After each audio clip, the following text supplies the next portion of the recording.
স্বরাষ্ট্র উপদেষ্টা অবসরপ্রাপ্ত লেফটেন্যান্ট জেনারেল জাহাঙ্গীর আলম চৌধুরী বলেছেন, কার্যক্রম নিষিদ্ধ আওয়ামী লীগের বৃহস্পতিবারের লকডাউন কর্মসূচি ঘিরে শক্ত অবস্থানে আছে সরকার। সতর্কতা হিসেবে বাসে যাতে আগুন দিতে না পারে সেজন্য রাস্তার পাশে পেট্রোল বিক্রি কিছুদিনের জন্য বন্ধ থাকবে বলে জানান তিনি। সচিবালয়ে ব্রিফিংয়ে এসব কথা বলেন স্বরাষ্ট্র উপদেষ্টা। সন্দেহভাজন কাউকে দেখলে আইনশৃঙ্খলা বাহিনীকে সাথে সাথে জানানোর আহ্বান জানিয়ে তিনি বলেন, পরিস্থিতি স্বাভাবিক থাকবে, কোনো ধরনের সন্ত্রাসীকে ছাড় দেওয়া হবে না জানিয়ে সহজে তাদের জামিন না দেওয়ার অনুরোধ জানান উপদেষ্টা। বলেন, লকডাউন কর্মসূচি ঘিরে পেট্রোলিং বাড়ানো হয়েছে। ট্রাইব্যুনাল, মেট্রো রেল ও রেল সহ গুরুত্বপূর্ণ স্থাপনার নিরাপত্তা জোরদার করা হয়েছে।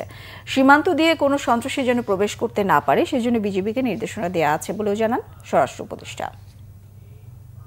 রাস্তার পাশে যে তেল বিক্রি করা এই কিছুদিনের জন্য এটা বন্ধ থাকবে। যেহেতু এই তেল বিক্রি করে এই তেল দিয়ে অনেক সময় বিভিন্ন ধরনের অঘটনটা ঘটায় ফেলায়, সাথে সাথে পায়। কেপিআইগুলির ক্ষেত্রে আমাদের নিরাপত্তা আরও জোরদার করা হয়েছে, যেমন ট্রাইব্যুনালে, তারপরে মেট্রো রেল এলাকায়, তারপরে রেলওয়ের এইগুলি।